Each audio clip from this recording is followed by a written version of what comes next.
Hello, আসসালামু আলাইকুম বন্ধুরা, কেমন আছেন আপনারা? সবাই নিশ্চয়ই ভালো আছেন, আমিও ভালো আছি। একটা নাস্তার রেসিপি আপনাদের সাথে শেয়ার করতে যাচ্ছি। আমাদের ব্রাহ্মণবাড়িয়ার বাসায় এটাকে বলে ছিটা রুটি। আপনাদের যার যার দেশে কি কি নামে পরিচিত সেটা কমেন্ট বক্সে অবশ্যই জানিয়ে দিবেন। এখন এখানে আমি নিয়েছি চালের গুঁড়া। আমি এখানে ভিজা চালের গুঁড়াটা নিয়েছি। এখানে দিয়ে দিলাম একটা ডিম।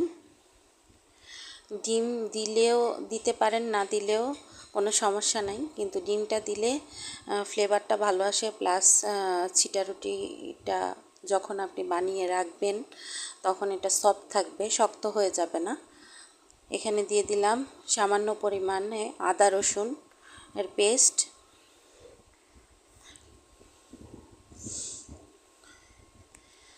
এখানে দিয়ে দিব এখন পরিমাণ মতো লবণ। লবণটা পরিমাণ মতো দিয়ে নেবেন। যতটুকু পরিমাণ আপনি চালের গুঁড়া নেবেন ঠিক ততটাই পরিমাণ করে দিবেন, বেশি দিবেন না। বেশি দিলে পিঠাটা নোনতা নোনতা হয়ে যাবে।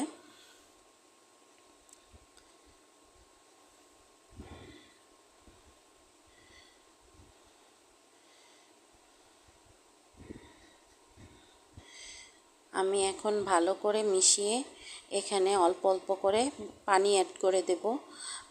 পানি অ্যাড করে একটা ব্যাটার তৈরি করব, একটা স্মুথ ব্যাটার তৈরি করব। এখানে আপনারা দেখলেই বুঝতে পারবেন।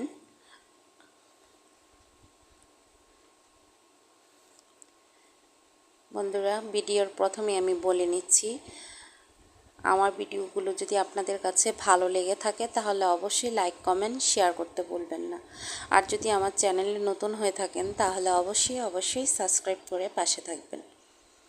আমি এখানে আলাদা বাটিতে তেল নিয়েছি। এখানে আমি সয়াবিন তেল নিয়েছি। চুলায় প্যান বসিয়ে দিলাম।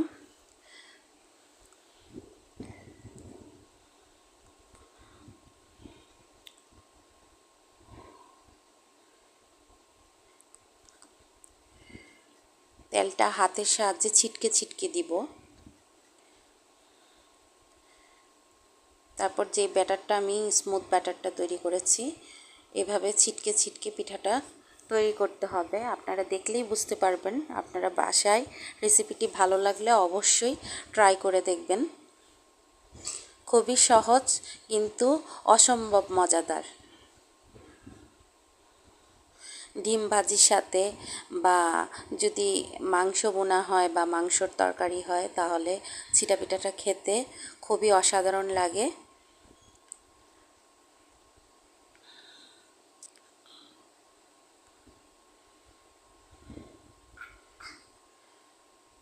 ছিটা পিঠাটা আমার হয়ে গেছে। আমি এটাকে এখন ভাজ করে নেব। আমি আরেকটা ভাজ দিব প্রায় ত্রিভুজ আকারে।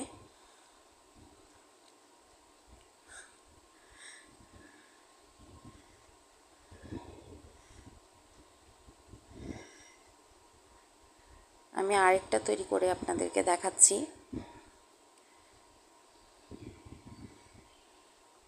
প্রত্যেকবার পিঠাটা দেওয়ার আগে তেল ছিটকে দিয়ে দিবেন প্যানের মধ্যে, তাহলে পিঠাটা তেলতেলে ভাব থাকবে আর খুব সহজেই উঠে আসবে।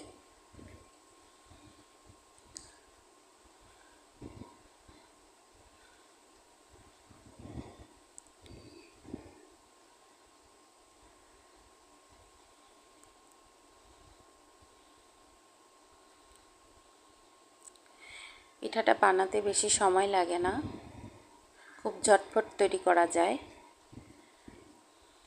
ভিডিওটি ভালো লাগলে আপনারা ভিডিওটি শেয়ার করে দেবেন। পিঠাটা আমার হয়ে গেছে। আবারও সেম প্রসেসে ভাজ করে নেব।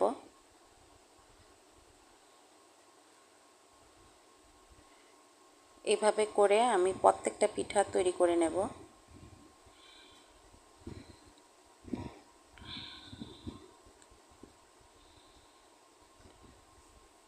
আমি প্লেটে তুলে নিলাম।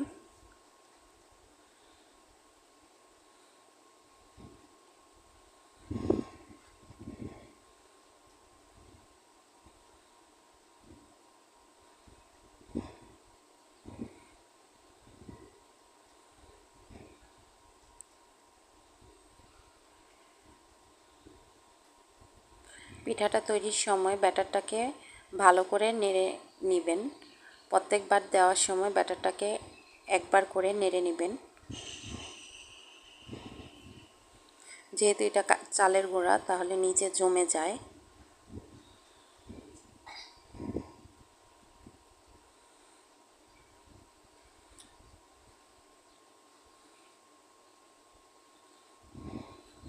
রেসিপিটি ভালো লাগলে অবশ্যই আপনারা বাসায় ট্রাই করে দেখবেন। এই পিঠাটা খেতে অসম্ভব মজাদার হয়।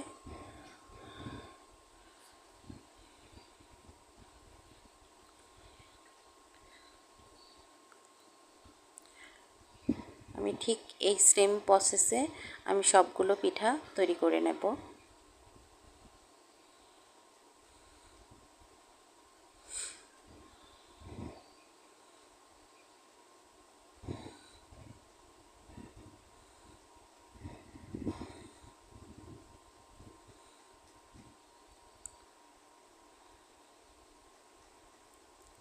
বন্ধুরা, তৈরি হয়ে গেল আমার শীতের ছিটা পিঠা। রেসিপিটি ভালো লাগলে অবশ্যই লাইক, কমেন্ট, শেয়ার করবেন। আর ভিডিওটি ধৈর্য সহকারে দেখার জন্য আপনাদেরকে অসংখ্য অসংখ্য ধন্যবাদ। খোদা হাফেজ, ভালো থাকবেন।